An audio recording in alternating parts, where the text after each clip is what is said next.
Hello, welcome to the channel. Today we're going to be reviewing the Primaris Captain from the Marine Codex. Before we begin, if you haven't already, hit that subscribe button below. There's still about 41% of you that aren't subscribed. The bigger the channel gets, the better the quality it's going to be. Also, I know a few of you are aware from the comments that our long-term goal is to get a studio built to add battle reports to the channel. Still not quite big enough as a channel to reach that stage yet, but do me a huge favour by subscribing to reach that goal. To help even further, you can donate to the channel's Patreon service, which if you weren't aware, we put polls out each week on our Patreon every Wednesday for our donators to vote on which videos we cover in the following week. Then there's also early access videos, and at some point the Discord is going to be reopening and it'll likely have a Patreon VIP area where I'll be hanging out with all the other patrons. Links in the description if you want to get involved in that. Okay, plugs out the way and all that jazz, let's get on with the reason why you've clicked this video today, which is the Primaris Space Marine Captain.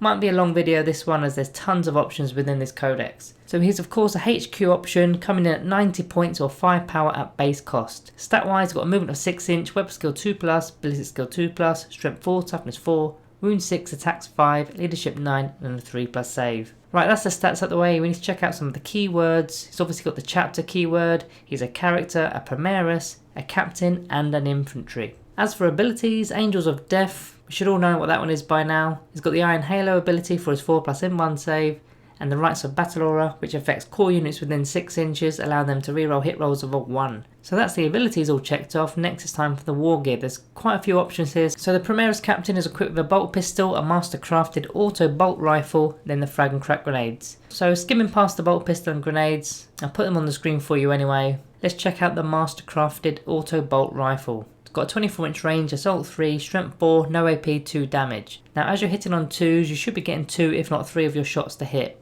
Wounding toughness 4 on 4s, so 1 should be going through. There's no AP, so it might just bounce off armour, but if it doesn't, it's going to remove a marine troop. It is a stock weapon, so we can't expect too much from it. So on to the upgrades. If the model is not equipped with a master crafted power sword, its bolt pistol and master crafted auto bolt rifle can be replaced with one of the following.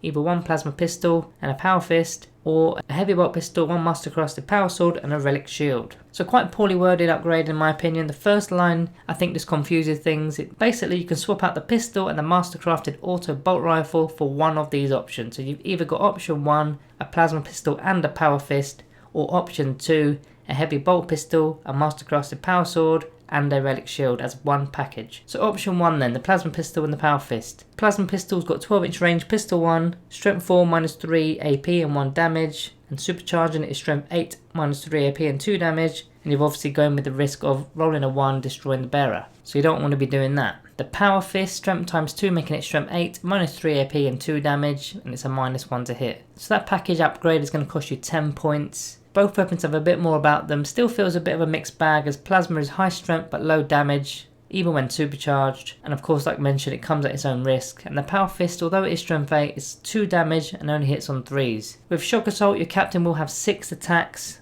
averaging 4 hits, so it should wound on 3s. -3 AP is very reliable and 2 damage isn't too bad. So killing between 2 and 3 marine troops, or doing about 4 or 6 damage to those bigger targets. This of course excludes any chapter abilities and doctrines, so it's not bad for 100 points in total really. The second option was the heavy bolt pistol and a master crafted power sword along with the relic shield. So the heavy bolt pistol is a pistol 1, 18-inch range, strength 4, -1 AP, 1 damage. Then the master crafted power sword is the melee weapon strength +1, which is strength 5, -3 AP and 2 damage. The relic shield is a +1 to its armor save, and in addition, any lost wounds as a result of a mortal wound on a 4+, you ignore that wound. So this combination is 15 points total, bringing your total of the captain to 105 points. The pistol is okay I guess, nothing too fancy. The master crafted sword again is more of an anti-infantry weapon with damage 2. 6 attacks with shock assault that hit on 2s this time, roughly 5 hits. Should wound infantry on 3s, so it's actually going to do the same sort of damage output to those toughness 4 troops as the power fist, as you aren't 2s to wound this time, but you are going to still kill 2 or 3 marines. This however hasn't got the versatility to go against those bigger targets, hence why this part of the upgrade is only 5 points. The relic shield however is really strong, gives the captain a 2+ armor save and a 4+ feel no pain save against mortal wounds.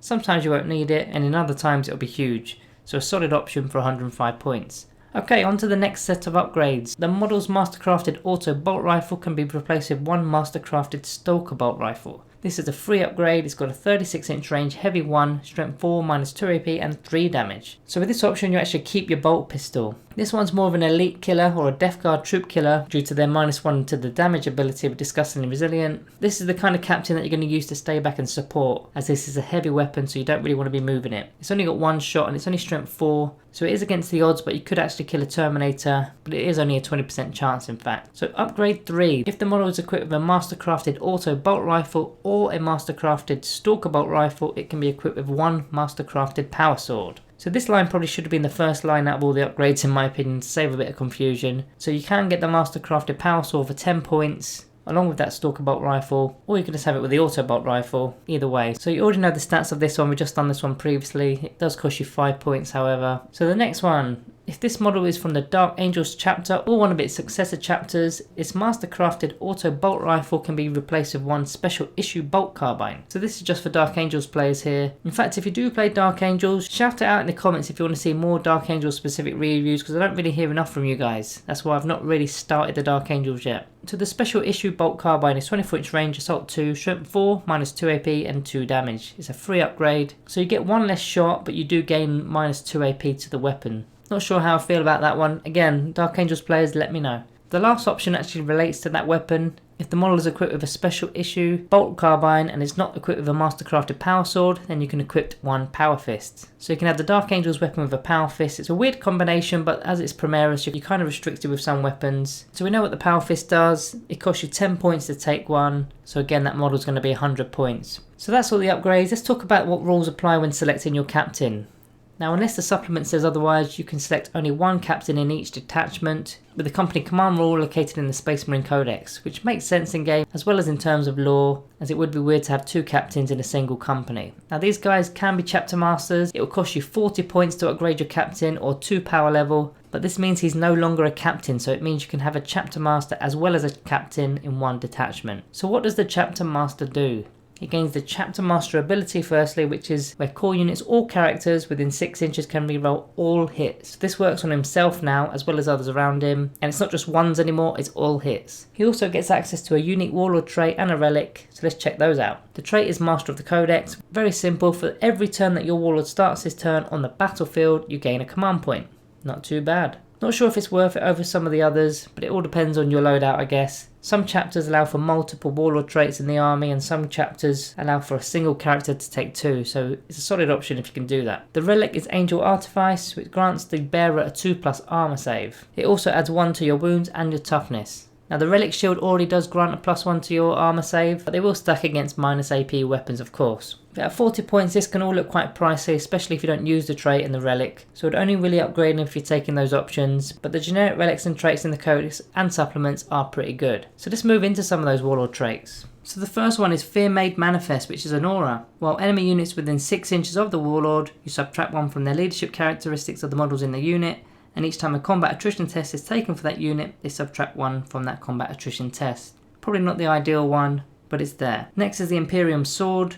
You can reroll charge rolls made for your warlord, and then not only that, each time the warlord fights, if it made a charge move or performed a hero intervention this turn, then until that fight is resolved, you add 1 to its strength and attacks characteristics. Now this one normally has certain combinations with different weapons, like one of the relics in particular goes to strength 7, which this will push it to a strength 8. Number 3, Iron Resolve, add 1 to the wounds characteristic of the warlord, then each time a warlord loses a wound, roll a d6, and on a 6 that wound is not lost. A 6+ through no pain save, not too bad. Champions of Humanity, each time the warlord fights, if it's within engagement range of any enemy character units, then until the fight is resolved, add 1 to the warlord's attack characteristics. Also, each time the warlord makes a melee attack against a character, you add 1 to the attack's hit rolls and wound rolls. So he's usually already hitting on 2s, and if you play say Blood Angels for example, you're already getting an extra +1 to wound as well, so this one wouldn't work quite well with those. But in general it's not too bad, that one. Especially with that Mastercrafted Power Sword, which is a +1 making it strength 5, so normally you'd be wounded on 3s against toughness 4, it would be now 2s. Number 5, Storm of Fire, which is an aura. While a friendly chapter core unit is within 6 inches of the warlord, each time the model in the unit makes a ranged attack, any unmodified wound rolls of a 6 will improve the AP characteristic of that attack by 1. Not that great, that one. I mean, you've already got combat doctrines that do that kind of stuff. And the 6th one is Rights of War, which is another aura. While friendly chapter core units and chapter character units are within 6 inches of the warlord, they gain objectives secured. Can be useful, that one. But I suppose if you've got your own chapter supplement, there's going to be loads in there as well, so you're probably going to find better ones. Now, I'm not going to dive into chapter specific traits for this video as there are tons, but maybe let me know in the comments if you've got any combos that you use. So now let's get onto some relics, the first one being the Armor Indomitus. You add 1 to the wounds characteristics of the bearer gets a 2+ armor save, and then once per battle, before making a saving throw for the bearer, it can activate its armor's force field, and if it does, it has a 3+ in-run save. So 7 wounds with a 2+ armor save is decent, and a 1 use only 3+ in-run save could be massive mid to late game when you need it the most. Now that 2+ armor may be redundant with a relic shield, as a lot of the time it just puts him on a 1+ save which doesn't exist. But a -2 AP weapon will put it back to a 3+ save, and if you're in light cover it can go back to a 2+ save again, so they do start to stack. The Shield Eternal is next, which replaces your relic shield. It gives the bearer a 4+ in-run save, adds 1 to its armor saving throws, and each time a wound is lost, on a 5+ that wound is not lost. So at first this looks like a waste as you've already got a 4+ Iron Halo save and a 2+ armor save with the relic shield, along with that 4+ shrug on mortal wounds, but this is a 5+ shrug on all wounds, which is a hell of a lot better. Next you've got the Primaris Wrath, which is going to replace his special issue Bolt Carbine, so it's the Dark Angel's weapon there. It's got a 20 foot range, rapid fire 2, strength 5, -2 AP and 2 damage. So it changes from being an assault weapon to a rapid fire 2 weapon, so you can be getting 4 shots off in rapid fire. It also gains +1 strength too. It just feels a bit so-so, this one. Next you've got the Burning Blade, which is a melee weapon which replaces your Mastercrafted Power Sword. Strength +3, -5 AP and 2 damage. So the Mastercrafted Power Sword was only strength +1, -3 AP and 2 damage, so it turns this thing into strength 7, -5 AP. A lot of the time you're wounded on 3s anyway, and that -5 AP isn't really needed, as most things lose a reliable save anyway. But if you did combine it to that Warlord trait Imperium Sword, giving a +1 to the strength, giving it a strength 8, could make a big difference. Okay, next you've got the Purgatorus, which replaces his Bolt Pistol. It's got 18-inch range, pistol 3, strength 5, -3 AP and 2 damage. I don't mind this weapon, I think it's okay. It can be shot in combat as well, and it could peel off a couple of marines per turn. Next you've got the Reliquary of the Glathamor. Primaris models only, the bearer has the following ability. When an enemy psychos within 18 inches of the bearer, subtract 1 from psychic test taken for that unit.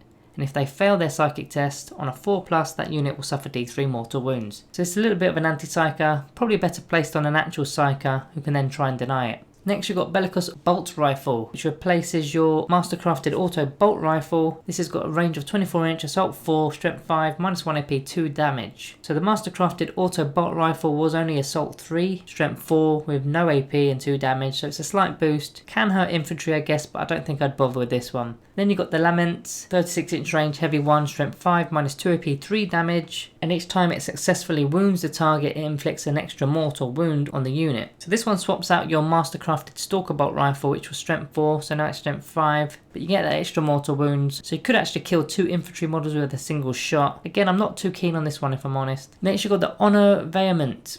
The bearer will have the following ability. It's an aura. While a friendly core unit is within 6 inches of the bearer, each time the unit fights, you're going to add 1 to their attacks characteristics of the model within that unit, but you can't stack this with the additional attack granted by Shock Assault. So I probably wouldn't take this because Shock Assault happens quite a lot of the time. Then finally got Vox Espiritum, which extends his auras by 3 inch. So that of course includes his Rites of Battle aura, which will now be a 9-inch aura. So that's the relics. Quite a lot of them apply here, but most of them are kind of junk if I'm honest. You don't need to be kitting out your captain with a shooty relic really. You've got other units in your army that can fire just fine. Okay, stratagems. Almost there guys. I'll skim through these as we know what most of them are. Transhuman physiology, so not to be wounded on less than a 4+ for a phase for 1 CP.